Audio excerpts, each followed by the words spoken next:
Hello, my name is Chris Ferguson. Thank you for allowing me to be with you today.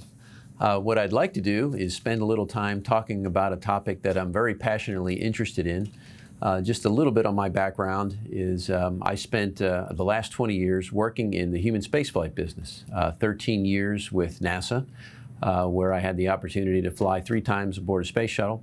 And then for the last 8 years, I've been working with the Boeing company in what's called the Commercial Crew Program, which is designed to replace the function that the space shuttle used to perform in taking astronauts to low Earth orbit and to the International Space Station. So one of the reasons I got involved in this business is because I found spaceflight absolutely amazing, as many of you probably do too. I was so innately curious on how on earth do we launch a rocket? How does it get to where it's going in space? And most importantly, in the case of humans, how do we bring them safely home? So the only way to really learn something is to do it. And that's why I applied to be an astronaut. And that's why when my astronaut career was over, I decided to come and help Boeing as they get ready to build the next generation of human vehicles. What I concluded in preparation for this is that the choreography associated with getting ready for spaceflight involves the parts, the plans, the people, and the procedures. So first for the parts. When most people think of a rocket, they think of a unitary thing, right? It's all just one piece and it's designed to go do its job. In reality, it's 2 major pieces, and the 2 major pieces really don't talk to each other very much. The first is the payload. Okay, that's the money-making part at the front, whether it's a communication satellite, a reconnaissance satellite, Earth observation satellite, or in the case of the business I've been involved in for the last 20 years, human spaceflight. The payload part at the top is really very separate from the rocket part at the bottom. For the space shuttle, it was all sort of integrated, but aside from the space shuttle, every other rocket has been the business at the top and the space truck, right, the expensive part that it takes to get you in a low Earth orbit at the bottom. In the case of the Starliner, the CST-100 Starliner, which is Boeing's entrant into the Commercial Crew Program, we've chosen the Atlas V booster. The Atlas V booster has been serving spaceflight for about 20 years now. It's successfully launched 80-plus payloads, and it's very reliable. Another rocket that ULA, United Launch Alliance, builds and operates is the Titan. The Delta IV. So the Delta IV rocket has been in service for about 20 years as well. Both very commonplace. The Delta and the Atlas series have been around since the 60s in one way, shape, or form, and they've all built on the previous version, so they're very, very reliable. But the payload, right, the business end, that construction and the design fabrication begins about 10 years in advance. Somewhere along the line, they pick a rocket, right? What am I going to launch my payload on? And the rocket that they pick largely depends on what its function is going to be. I mentioned low Earth orbit. Geostationary orbit is about 22,000 miles away. There are planetary missions that either go to Mars, Venus, or they may dance between the various planets. And there's heliocentric missions which orbit the sun unlike a planet. Or unlike one of the planets. So depending upon what you want to do with your payload, that is the rocket that you pick. United Launch Alliance offers a really neat online tool called Rocket Builder, where you can actually pretend, or in the case of a real customer, go on there and pick the options that you need to get into the orbit that will fulfill the missions of your payload. So it's very interesting. I would encourage you to go out there and take an opportunity to play with it. Hey, certification, right? This is why spaceflight is so expensive. If you get in your car in the morning and the car doesn't operate properly, or if you get on the highway and you get a flat, you pull over. And a tow truck comes and takes care of you. In space, failure is literally not an option. There are no repair stations in space. No one is going to come rescue you. So everything has to be highly tested and certified against shock, vibration, radiation. And therein lies the very expensive part of building that piece of hardware. So that sort of wraps up parts. Now what I'd like to go to is what I think is a very interesting part, the part I've been involved with probably more so than others, is plans. How do I, once I have built my rocket, how do I plan for the mission? One of the key parts of mission planning is determining what my launch window is. If I want to go to Mars, I really only can launch once every 2 years. This summer, you'll see a unique observatory called Mars 2020. It'll be a planetary lander on Mars, and it will launch in the July timeframe. And the reason that it launches in this time of year is because this is the time that Earth is aligned with Mars. Earth goes around the sun about twice as fast as Mars does. So you can see that planets are only properly aligned about once every 2 years, and that's when everybody launches their probes to Mars. In the case of what we call an Earth-up rendezvous, a mission, for example, when I want to take astronauts to the International Space Station, my window is driven largely by what is the orbit that I'm trying to get in and where is the International Space Station in that orbit. So I've brought, for demonstration purposes, my orbit. And for demonstration purposes, I've also brought my Earth. And I'm going to try to illustrate to you why launching to the space station is a challenging thing. If I have an orbit that is inclined 0 degrees to the equator, it would look sort of like this. The International Space Station orbits at 51 degrees inclination. So I take my orbit and I turn it 51 degrees, which is roughly like this. Now, orbits are inertially stable. So this orbit will stay right here while the Earth spins underneath it. I think you can see as I spin the Earth why it is very important to launch precisely on time.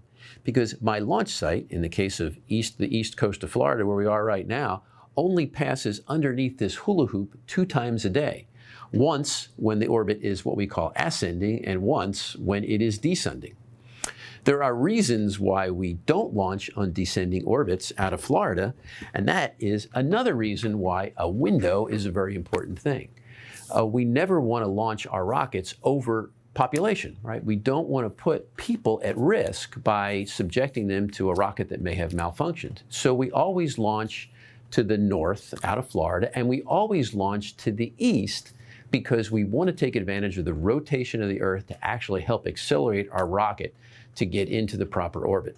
So again, a launch window, the planning for a mission, is a complicated, intricate part of where am I, where do I want to go, right? Where am I in the orbit? If I'm doing an Earth orbit rendezvous, I need to launch to the east and I need to launch ascending. So I really only have a 1-second window, and all this sort of forms the unique choreography that pulls together the architecture that will create a final launch.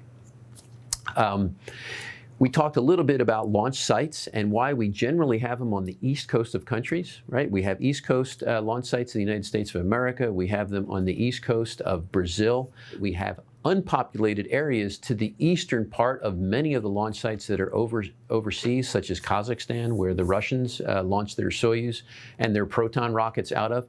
And again, we do not want to harm people. So we always launch A, to the east, and B, over unpopulated areas. So that's why, you always wonder, why is a great place to launch out of Florida? Now, there are also launch sites on the west coast of the United States at Vandenberg Air Force Base, and those sites are for what they call polar missions, right? If I wanted to orbit over the poles, I would actually have to take out the rotational component of the Earth that is present at my launch site and slow my progression down so I can get into a nice stable inertial orbit over the poles. So these are just some of the jigsaw puzzles, or what I call the holes of the Swiss cheese, that have to be lined up in order to pick the perfect launch window. People. Let's talk about people. So in the case of a human launch, astronauts prepare sometimes years and years for a single opportunity. I was blessed with the opportunity to fly a space shuttle several times. In the post-shuttle era, the American astronauts who fly to the International Space Station on a Russian Soyuz rocket may prepare for 7-8 years for their very first mission, and may only get to fly 1 or 2 missions in their career as an astronaut. So training is an enormous part of this, right? There are no opportunities to take a practice flight. When you launch in your very first mission, everything has to be perfectly right, which is why we train. And we train for, sometimes on the order of up to 2.5 years to prepare for a flight to the International Space Station. It's not just the astronauts that have to train as well. I mentioned the narrowness of launch windows, only a second long. All of the ground crews that are involved with the procedures and the processes to get us to launch, they too need to be sort of on their game, right? The mission controllers, the ones that control the mission while it's in flight, whether it's a human mission or a satellite mission, they too have in some cases, a multi-billion-dollar spacecraft at their fingertips. And they too must deeply understand the purpose and intent of every command that's sent to a spaceship to ensure that it is with the intent to fulfill the mission. So preparing the people for a mission is very, very, it's very challenging. It's a lot of fun. It's a lot of what I was involved in my time at NASA, and frankly, a part of what I'm involved in right now as we get to prepare to fly the CST-100 Starliner. Finally, procedures. I mentioned earlier that an astronaut may train for 10 years before they have their first opportunity to fly in space. Because it's sort of a one and done, there is no sort of rote memorization towards spaceflight. I mentioned earlier the example of you driving your car, right? You get in, you pull out your key, you turn on the ignition, you put the car in reverse, you take your foot off the brake, you put the transmission in the right place, and off you go. And nobody really thinks about these kind of things. And the reason is because you have rote memorization and experience behind you on how to do these things over and over again. In spaceflight, we don't do this that often. And the consequences of failure are at best very expensive, and at worst could lead to the loss of life.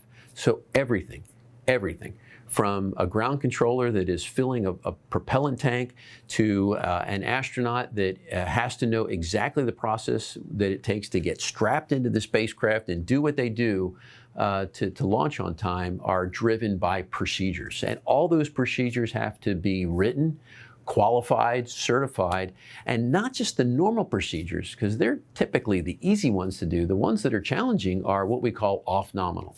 What does everybody have to do? What is their role to ensure that if we incur some sort of malfunction aboard any vehicle, whether it's a crewed human spaceflight vehicle or it's an uncrewed satellite, that they know exactly what they're supposed to do so we don't screw anything up. So I hope that between our opportunity and our discussion on plans, people, parts, and procedures, I have given you just a little bit of insight into this very complex and incredibly rewarding career of spaceflight, whether it be human spaceflight or a flight in a satellite. Again, the planning starts years in advance. And what you see, the very launch, the most spectacular part, is really just a very small segment of a very well choreographed and long-term mission that a lot of people are engaged in doing for profit and for national interests, like we do in the United States of America. Thank you very much, and I hope you enjoy the rest of the presentations. It is great to talk to you from the shadow of the Vehicle Assembly Building here at the Kennedy Space Center, and I wish you all the best.